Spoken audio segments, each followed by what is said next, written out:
Hi friends, chapter 6 linear equation in two variables. 6.1 introduction. First, what is variables? Variable ante ento first meaning చూద్దాం. First, variables. A variables is a letter that represents the unknown value in an expression. Examples x, y, z, p, q, r, etc. Alphabet లెటర్లలో దాని value అనేది మనకు తెలియని వాటిని వేరియబుల్స్గా use చేస్తారు. ఇక్కడ మనకు టూ వేరియబుల్స్ అని ఇచ్చాడు. టూ వేరియబుల్స్ మీనింగ్స్ ఏంటో తెలుసుకుందాం. Serial number, type of variables, examples. First, one variables. Examples 3x² + 2x + 4 = 0. First టర్మ్లో ఎక్స్ అనే లెటర్ని, సెకండ్ టర్మ్లో ఎక్స్ అనే ఓన్లీ వన్ లెటర్ని, ఆల్ఫాబెట్లో ఓన్లీ వన్ లెటర్ని యూజ్ చేసి రాస్తే దాన్ని వన్ వేరియబుల్ అంటారు. Second, two variables. Examples 3x² + 2y + 4 = 0. First టర్మ్లో ఎక్స్ అనే లెటర్ని, సెకండ్ టర్మ్లో వై అనే లెటర్ని, ఇలా టూ లెటర్ని యూజ్ చేసి రాస్తే దాన్ని టూ వేరియబుల్స్ అంటారు. Third, three variables. Examples 3x² + 2xyz + 4 = 0. First టర్మ్లో ఎక్స్ అనే వన్ లెటర్ని, సెకండ్ టర్మ్లో ఎక్స్, వై, జెడ్ త్రీ లెటర్స్ని యూజ్ చేసి రాస్తే దాన్ని త్రీ వేరియబుల్స్. లీనియర్ అనే దానికి మీనింగ్ చూద్దాం. సెకండ్ చాప్టర్లో పాలినామియల్లో డిగ్రీ ఆఫ్ పాలినామియల్స్లో పట్టిక చూడండి ఒకసారి. Degree of polynomial, name of the polynomial, examples. Zero పాలినామియల్కు non different, examples 0. Constant polynomial, degree of polynomial 0, examples లెటర్స్ని యూజ్ చేసి రాస్తే దాన్ని కాన్స్టెంట్ పాలినామియల్ అంటారు. అంటే ఇక్కడ ఎగ్జాంపుల్ చూస్తే -12, 5, 3/4 etcetera. Third, linear polynomial. Linear అంటే ఏంటో మీనింగ్ చూద్దాం. Examples x - 12, second examples -7x + 8, third examples ax + b. ఇక్కడ వేరియబుల్స్కు పవర్ అనేది 1 ఉంటే దాన్ని లీనియర్ పాలినామియల్ అంటారు. దాని డిగ్రీ ఆఫ్ పాలినామియల్ ఏమవుతుంది? 1 అవుతుంది. అలాగే క్యూడ్రిక్ పాలినామియల్. ఇక్కడ ఎగ్జాంపుల్ చూసుకుంటే 2x² + 3x + 5. Second examples 4x² - 2x + 2. ఇక్కడ పవర్ అనేది 2 ఉంటే దాన్ని క్యూడ్రిక్ పాలినామియల్ అంటారు. దాని degree of polynomial 2. Cubic polynomial. Examples 3x³ + 2x² + 5x + 7. Second examples x³ + 4x² + 2x + 3. ఇక్కడ పవర్ అనేది 3 ఉంటే దాన్ని క్యూబిక్ పాలినామియల్ అంటారు. దాని డిగ్రీ ఆఫ్ పాలినామియల్ 3 అవుతుంది. అంటే దీని పవర్లో 1 ఉంటే దాన్ని లీనియర్ అంటారు అనమాట. దీనికి మనకు కావాల్సింది లీనియర్, కాబట్టి పవర్ అనేది 1 ఉంటే దాన్ని linear polynomial. Therefore, the general form of linear equation in two variables x, y is ax + by + c = 0. దీన్ని మనం ఎక్కువగా యూజ్ చేస్తాము. ఇది వెరీ వెరీ ఇంపార్టెంట్. ఈ ఫార్ములా అందరికీ రావాలి. If a linear equation has two variables, then it is called a linear equation in two variables. Examples 4x + 2y = 100. మనకు two variables అన్నారు కాబట్టి ఫస్ట్ టర్మ్లో x, సెకండ్ టర్మ్లో y, కాబట్టి టూ వేరియబుల్స్. వేరియబుల్స్ అంటే లెటర్స్ని మనం యూజ్ చేస్తే దాన్ని వేరియబుల్స్ అంటాం కాబట్టి అవి వేరియబుల్స్కి సంబంధించినవి. ఇక్కడ మనకు లీనియర్ అంటే దీని పవర్ 1 ఉంది కాబట్టి లీనియర్, దీని పవర్ 1 ఉంది కాబట్టి లీనియర్. ఈక్వేషన్ అంటే మనకు ఇది ఈక్వల్ టు ఇస్తుంది. మనకి ఈక్వేషన్ దీని మీనింగ్స్ ఇలా, a linear equation in two variable. Hi friends, exercise 6.1. First problem, expression the following linear equation in the form of ax + by + c = 0 and indicate the value of a, b and c in each cases. General form use చేసి a, b, c వాల్యూని కనుక్కోవాలి. First problem 8x + 5y - 3 = 0. లెక్క కింద general form రాసుకుంటే ax + by + c = 0. ఇక్కడ x ప్లేస్లో x ఉంది, y ప్లేస్లో y ఉంది. మనకు ఏ ప్లేస్లో ఏ నెంబర్ ఉంటే ఆ నెంబర్ రాయాలి, b ప్లేస్లో ఏ నెంబర్ ఉంటే ఆ నెంబర్, c ప్లేస్లో ఏ నెంబర్ ఉంటే ఆ నెంబర్. ఇప్పుడు మనకు a = 8, b = 5, c = -3. గుర్తులతో సహా రాయాలి. గుర్తులు very very important. Second problem 28x - 35y = -7. ఇచ్చిన ప్రాబ్లంలో -7ని లెఫ్ట్ సైడ్ పంపిస్తే 28x - 3y -7 లెఫ్ట్ సైడ్ వస్తే +7 = 0. మన జనరల్ ఫామ్ రాసుకుంటే ax + by + c = 0. x ప్లేస్లో x ఉంది, y ప్లేస్లో y ఉంది.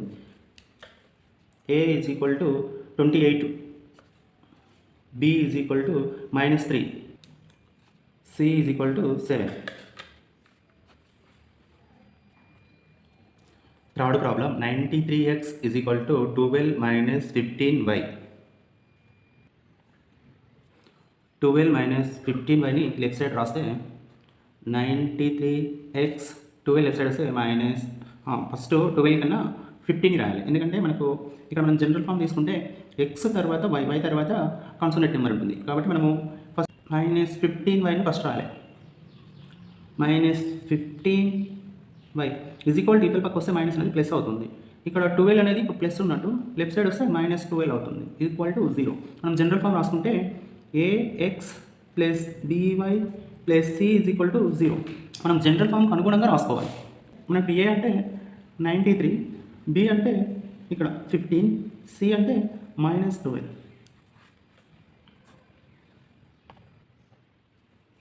Fourth problem 2x is equal to minus 5y. మైనస్ 5yని లెఫ్ట్ సైడ్ రాస్తే 2x మైనస్ 5 లెఫ్ట్ సైడ్ వస్తే plus 5y is equal to 0. మనం జనరల్ ఫామ్ రాసుకుంటే ax plus by plus c is equal to 0.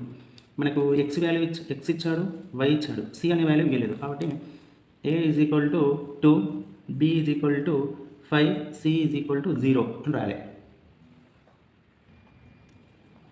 Fifth problem x by 3 plus y by 4 is equal to 7.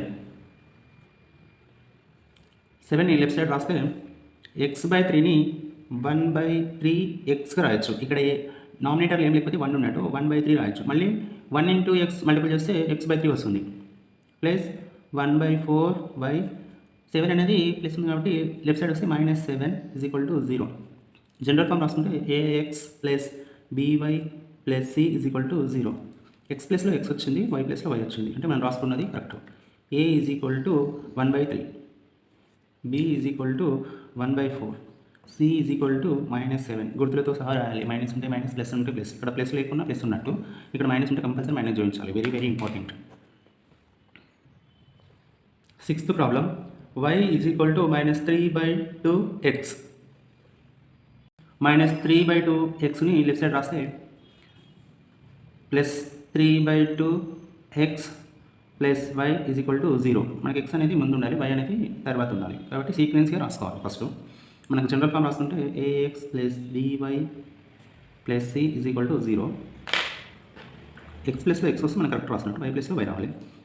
a అంటే 3 by 2, a is equal to 3 by 2, b is equal to ఇక్కడ ఏ number లేకపోతే 1 ఉన్నట్టు, c is equal to మనకి c అనేది value ఏమి ఇవ్వలేదు కాబట్టి మనము c ఈజ్ ఈక్వల్ టు 0 అని రాసుకోవాలి. Seventh problem 3x plus 5y is equal to 12. 12ని లెఫ్ట్ సైడ్ రాస్తే 3x ప్లస్ 5y, 12 అనేది ప్లస్ ఉంది కాబట్టి లెఫ్ట్ సైడ్ వస్తే minus 12 is equal to 0. General form రాస్తే ax plus by plus c is equal to 0. x ప్లస్లో x వచ్చింది, y ప్లస్లో y వచ్చింది. a is equal to 3, b is equal to 5, c is equal to minus 12.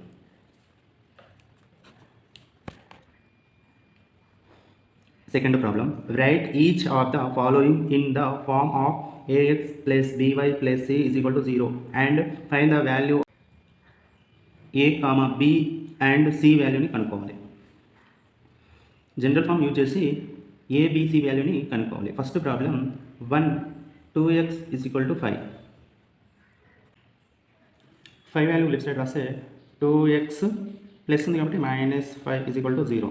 మనకు general form రాస్తే మనం కింద రాస్తే ax plus by plus c is equal to 0. మనకు x వాల్యూ ఇచ్చాడు, మనకు y వాల్యూ అసలు ఇవ్వలేదు, c వాల్యూ ఇచ్చాడు. a is equal to 2, b is equal to value ఇవ్వలేదు కాబట్టి 0 అని రాయాలి, c is equal to minus 5. Second problem y minus 2 is equal to 0. General form రాస్తే ax plus by plus c is equal to 0. మనకు x value ఇవ్వలేదు, y value ఇచ్చాడు, c value ఇచ్చాడు. a is equal to 0, b is equal to ఇక్కడ y ప్లస్లో 1 ఉన్నట్టు 1, c is equal to minus 2. Third problem y by 7 is equal to 3. 3ని left side రాస్తే y by 7 అనేది 1/7 వైగా రాసుకోవచ్చు. ఇక్కడ ప్లస్ 3 అనేది లెఫ్ట్ సైడ్ వస్తే -3 = 0 అవుతుంది. జనరల్ ఫామ్ రాస్తే ax + by + c = 0. మనకు x వాల్యూ ఇవ్వలేదు, y వాల్యూ ఇచ్చాడు, c వాల్యూ ఇచ్చాడు. a = 0, b = 1/7, c = -3. Fourth problem, x = -14/13. -14/13 left side రాస్తే x లెఫ్ట్ సైడ్ వస్తే +14/13 = 0. అప్పుడు జనరల్ ఫామ్ రాస్తే ax + by + c = 0. మనకు x వాల్యూ ఇచ్చాడు, y వాల్యూ ఇవ్వలేదు, c వాల్యూ ఇచ్చాడు. a = x ప్లస్లో ఏం లేకపోతే 1 ఉన్నట్టు 1, y వాల్యూ ఇవ్వలేదు కాబట్టి 0, b వాల్యూ c వాల్యూ 14